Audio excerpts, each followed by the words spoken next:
যে আমি এক ডক্টরের কাছে গিয়েছি, ডক্টর টেস্ট করার জন্য গাড়ি থামিয়েছি, দৌড় দিয়ে একটা ছেলে আসছে, হয়তো দূর থেকে আমাকে দেখেছিল, এসে গ্লাসে নক করছে। গ্লাস খুলে বললাম, কি সমস্যা বলেন। তো বলছে, হুজুর জাস্ট আপনাকে দেখে দৌড়ায় আসছি একটা খালি মাসআলা জানার জন্যে, যে একটা ঘটনা ঘটেছে আমাদের এলাকায়, তো এটার সলিউশন কি হবে। অনেককে জিজ্ঞাসা করেছে, অনেক রকম কথা বলেছে, আপনার মন্তব্য জানতে আমি দৌড় দিয়ে এসেছি।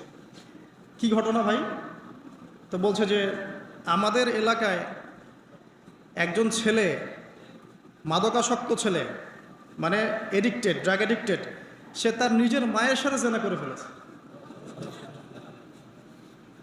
তো এটা শোনার পরে আমি আসলে কি অ্যান্সার দিব, আমি প্রায় 2 মিনিট চুপ করে বসে আছি। আজ বলবেন কি বলবেন এখন বলেন তো? এই ছেলের এখন করণীয় কি, এটা জানতে আসছে, কি